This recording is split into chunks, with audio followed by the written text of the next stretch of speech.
Hello, ladies and gentlemen. Welcome to the Game Hub. I'm your host, GamerK, and in honor of my mother's 60th birthday, it is time for another Villainous guide, and this time we will be going the villain of my mother's favorite Disney movie, The Evil Queen. And as always, all of my Villainous guides will be done on my lovely Persona 5 game mat. And the Evil Queen is as part of the second expansion of the game, Wicked to the Core, which came out about 2 years ago. And here it is. And first and foremost, we start with the board itself. There's a nice picture of the Evil Queen with looking all menacing, and I think this is when she's doing the mirror. Oh, before I continue any further, happy birthday, Mother. I know you'll be seeing this. So, thank you very much for being my mother, and thank you for being you and always pushing me. Alright, let's continue. So, there it is, the nice piece of the Evil Queen. And her objective is defeat Snow White. Pretty self-explanatory. And as you can see on the bottom there, we have poison and we have ingredients. I will get to those when I get to those. I'll be the fairest in the land. And as we open up her board, we will see her realms. We have her laboratory, which has a very unique icon called, what is it called again? I think it's called converting, or it's called, one second, ladies and gentlemen, let me get the game board, let me get the board piece that says it. It's called Brew Poison. Brew Poison, and I will explain that in a bit. Then we have the woods, and I like that the woods have those creepy monster faces on there, and it's really nice. And then we have the mines, and very nice picture of them, even though it's only in like one scene of the movie. And then we've got the dwarf's cottage. Unlock once 4 ingredients have been played.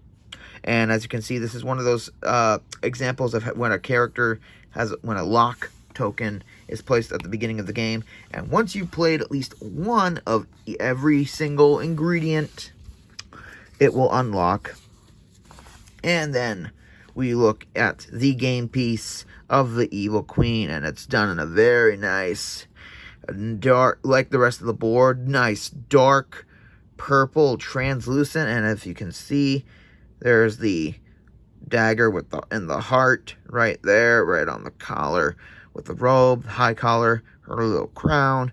Very simplistic for the Evil Queen's piece. And once again, I really love the additional the translucent pieces and how they're very unique for each villain. Very nicely done. Love that. And as always, we start with the villain deck, and we start with the condition cards, or as I like to say, basically the trap cards of this game. And if I can, and yes, and as first and almost, we always go over the back of the card to see all that beautiful detail. Once again, if you are a big Disney fan and one of your favorite villains is in this game, great tattoo design idea. So I'll let you get a little click of that image, and we can see the crown, nice up top, with the poison apple, the magic mirror looking like that, the castle, and the lockbox where the heart should have been. And let's get to the conditions. And for the Queen, she gets 2 conditions, 2 copies of each one. We have Vanity. There she is looking. Yeah, that is the face of Vanity, being the one and only. It's amazing how Disney managed to make her daughter one of the most stunning characters in the Descendants world.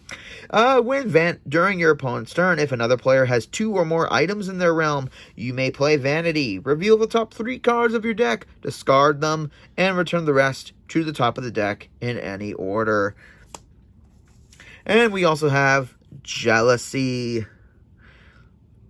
And looking at Snow White, I believe, at the beginning of the movie. Very nice image right there. During your opponent's turn, if another player has 3 or more power. Oh, when they gain 3 or more power, sorry. Play Jealousy. Take 1 power from the supply and add it to your poison. So, I'm going to get the tokens out in order to explain all this. Because why not do so right now? So, like I said before at the start of the game, lock token will be at the dwarf's cottage.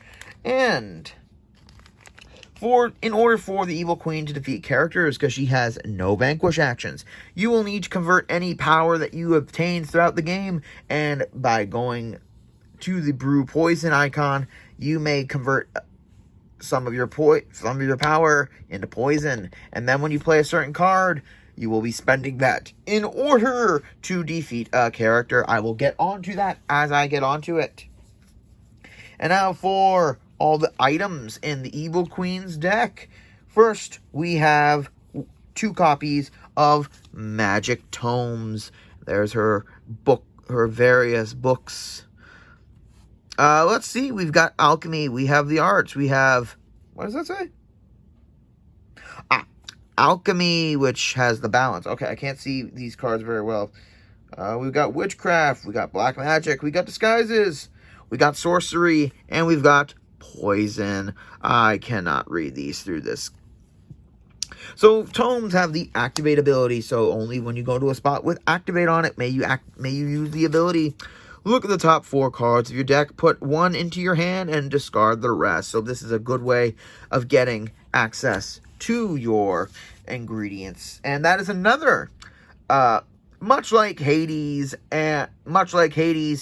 the Evil Queen has a certain set of cards that only belong to her. And we also have 1 copy of the throne. Very nice. Very nice throne there, which I think is seen in like 1 scene again. Seriously, that's the thing with the older movies. A lot of the stuff is only like from 1 scene, basically. And as you can see, the throne has a nice peacock design, which is pretty cool. So, another activate again. Take a power from the supply and add it to your poison. So this is a quick, easy way of getting poisoned without having to go to the laboratory constantly. And we get 1 copy of the box. And there's a nice image of Evil Queen presenting the box. And that is very menacing.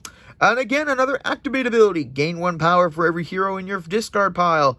Up to 3 power total. So, basically, gain up to 3 power depending on how many are in your discard pile. And finally, we've got the magic mirror. And as you can notice, around him is the zodiac signs, which is kind of cool, to be honest. I never really noticed that until I played Kingdom Hearts Birth by Sleep. And honestly, he was a fun boss fight. Each time a fate action targets you, draw a card. And also activate, pay 3 power, find Snow White, and play her. And Snow White immediately goes to the dwarf's cottage, whether the location is locked or not.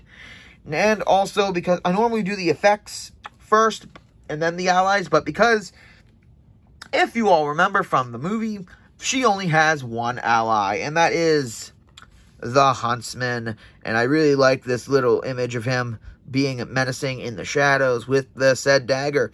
Huntsman. Heroes at Huntsman's location gain -1 strength. Also activate move Huntsman to any unlocked location. I don't know what the point of him is, because you have no vanquish actions, so yeah. That's literally the only ally in her deck, because the Evil Queen her deck is pretty effect heavy. Very effect heavy, because we have a good amount of effects here. A very good number of effects. Yeah, oh wow, seriously, I've never really counted the amount of effects. But first we got 2 copies of Black Magic, and there she is with her potion in tow with her chalice. I believe a lot of my friends who are big Disney fans, I believe this is what they imagine when they're looking into their wine glasses on a weekend night. Pretty sure. Choose an item or ingredient from your deck or discard pile and put it into your hand. Then shuffle the deck. I'm sorry if the camera's shaking a little bit. The stand needs to be calibrated a little bit more in order for it to be a little bit sturdier.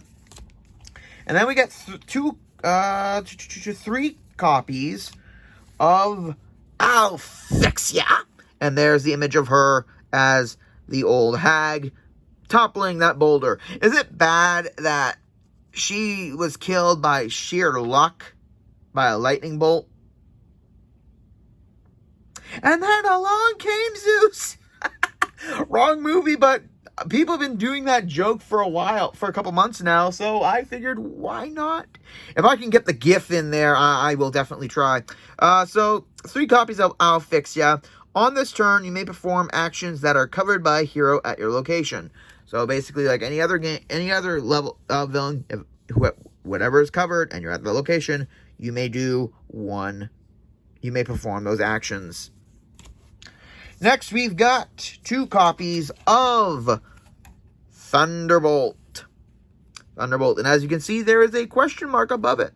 Duplicate the ability of any ingredient you have played. The cost to play Thunderbolt is equal to the cost of the duplicated ingredient. So this is basically another copy, a way of using the abilities of the ingredients, so you don't need to keep scouring for them.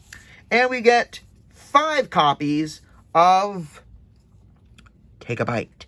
And it's a very nice image with the sunlight shining on her, showing the one red apple. All honesty, I really like how all the other apples are green and yellow, and the one that she needed was red. That's smart planning, because can you imagine if she actually had multiple red apples and she gave her the wrong one? That's good writing and good timing. So, choose a hero at Evil Queen's location. Pay poison equal to that hero's strength in order to defeat that hero. So this is basically how you'll be eliminating heroes and Snow White in the game. And as easy as it sounds, the heroes in the deck make it very difficult, and I will show you why in a bit. And next we have your ingredients, and you get 2 copies of each ingredient. So to start off, we've got 2 copies of Mummy Dust. And nice. I'm not sure how this is Mummy Dust. I don't understand. But I like the image. Each time a fate action targets you before your next turn, take 1 power from the supply and add it to your hand. So basically, after the turn, Mummy Dust is played. The minute someone fates you, you may get 1 power. And once the first copy of an ingredient is played, it will go underneath here for the ingredients. And once all 4 ingredients are here, you will take the lock token and get rid of it because it is now unlocked. That is how you unlock the Dwarf's Cottage, and that is how you basically gain access to everything that's there. Okay, next you get 2 copies of Black of Night, which is a very nice of her mixing from the goblet and the test tube. You may perform 1 available action at your location again, even if you've already performed that action this turn. You cannot use Black of Night to perform a fate action. So basically, again, if you're at the laboratory and you've already brewed poison, you can brew poison again. Let me just double check how to brew. 1 sec, ladies and gentlemen. 1 sec. It's been a while. Okay, yeah, so brewing poison, when you're at the laboratory, you may convert any of these that you have for power and make them poison. And once they're converted to poison, they may not be used to pay for cards. Just gonna let you know. And next we have 2 copies of Old Hag's Cackle, which is a very nice of the boiler, the Bunsen burner, right there. Gain 1 power for every location in your realm that has a hero. So this is a good way of utilizing all the locations. So basically you can get up to 4 power. Depending on how many heroes are at different locations. And finally, we've got 2 copies of Scream of Fright. Very nice, with the face coming out of that glass. Choose an unlocked location in your realm. You may move each hero from with a strength of 3 or less from that location to the unlocked adjacent location. So this is a good way of moving your characters closer to you in order to make them take a bite. Whoop, sorry, Queenie. And next we have the Fate deck for the Evil Queen. And once again, it's the same image with that nice white. And honestly, that's a little blinding, to be honest. And this is character heavy, like hero heavy deck, unlike the Evil Queen. So you get 2 copies for effects. You get 2 copies of Love's First Kiss. And it's a very nice image of the kiss right there. Is he even kissing her? Okay, he's leaning in close to it, but that's a nice. Evil Queen loses 1 poison. Choose a hero from her discard pile and put it at the top of the Fate deck. Very nice. And next we have 2 copies of Woodland Creatures with the birds attacking the Evil Witch. And honestly, that is a pretty cool way of utilizing the Woodland Creatures in this deck without it being an extra hero. Evil Queen must reveal her hand, choose a card from her hand, and discard it. Another good way of getting good cards out. And we have 3 items. 2 copies of Pickaxe. Very nice. With a pickaxe. And the Dirty Dishes, too. When Pickaxe is played, attach it to a hero, and that hero gets +2 strength. Like I said, in order to defeat a hero with the Take a Bite, you must get rid of poison equal to their strength. And this will add to that currency, to the amount of poison needed. And we get 1 copy of the Wishing Well, which, again, literally 1 scene was used. When Wishing Well is played, attach it to a hero. Each time Evil Queen moves to this location, she immediately loses 1 poison. And now we have the heroes of the game, ladies and gentlemen. And wait a minute. I've just noticed that there is 8 characters, because looks like the prince was not invited to this little party. And I find that funny. This is one of the few times when the prince does not actually take place in the game, which honestly is pretty cool, because he did nothing but come in. He did nothing but ride in. Literally, he just rode in and did nothing the entire movie. Oh, Lord, that's funny. So, starting off with the 7 Dwarfs, ladies and gentlemen. Did I say dwarfs? I'm sorry, when I was a kid, I couldn't pronounce dwarf, so I would always say the 7 Dwarfs, and I would line them all up on my bed when I was a kid. And I'm sharing too much. Let's start off with the leader, Doc, and that is a nice image of Doc for the card. Evil Queen must defeat Doc before defeating other heroes, which I like that he's taking 1 for the team, Doc. Next is basically the one I associated with the most, Sleepy, and there is a nice image of him taking that 1 big yawn. Okay, now I'm getting sleepy. If Sleepy is revealed during a Fate action, you may play both cards during that action. So he is a good way of getting another character out on the board quickly. And next, we have basically every teenager when they first go into high school with their crush, Bashful. That very nice picture of Bashful being all very bashful. Evil Queen must pay 1 power to perform the Brew Poison action. So, once again, if you want to brew poison with Bashful out on the field, you will have to pay. Next up, we have the irritating Sneezy, and I like this image that they did. Instead of him just looking like he's about to sneeze, this is him after sneezing. Very nice. When Sneezy is played, you may discard 1 item from his location. He sneezes and he gets rid of the items. And next we have everyone's favorite, somewhat favorite, Happy. And there he is. Look with that joyful open mouth smile of his while he's digging and digging and digging. How is Hi-Ho not a card? I'm just saying that right now. Why is there no card for Hi-Ho?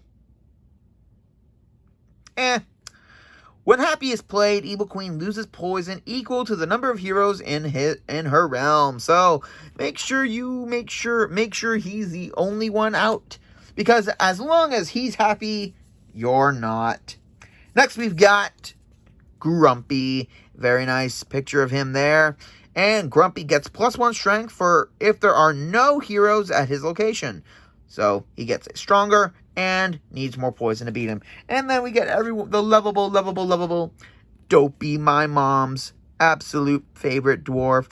All other heroes in the Queen's realm gain +1 strength.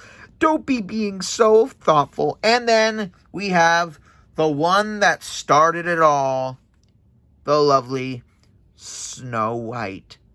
Very nice picture of Snow White with the broom in her hand and cleaning. Oh, Snow White, you are too pure for a prince. You are too pure. Snow White can only be played to the dwarf's cottage, even if it is locked.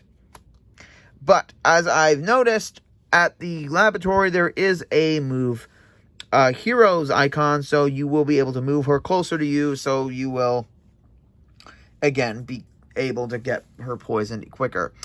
Snow White gains +1 strength for each hero in the Evil Queen's realm. So, a good trick and because Dopey gives every other hero +1 strength, it's a good idea to get rid of all the other dwarfs and then deal with Snow White, or else you will be brewing a whole lot of poison in order to defeat Snow White. That's one thing I love about this game. The entire goal of your villain is basically the goal that they could not do in the movie, which honestly I think that's really ingenious of what they've done. And ladies and gentlemen, that is it for the Evil Queen's Guide. And for those of you who want to learn more about the game Villainous, check out my other reviews. There will be more coming in a while. One more definitely for this year, and many more to come next year. And next year I will also be starting my Marvel Villainous reviews. Hopefully I'll be able to play them before I can start. Okay, obviously I'm going to start doing that. And anyway, enough of my babbling. Thank you for joining this video, and once again, a big happy birthday to my mom. And for those of you, like, comment, subscribe down below, and join me next week where I venture forth into the detective world, where I give some ideas where Nancy Drew could take her next mystery. This is GamerK, logging out.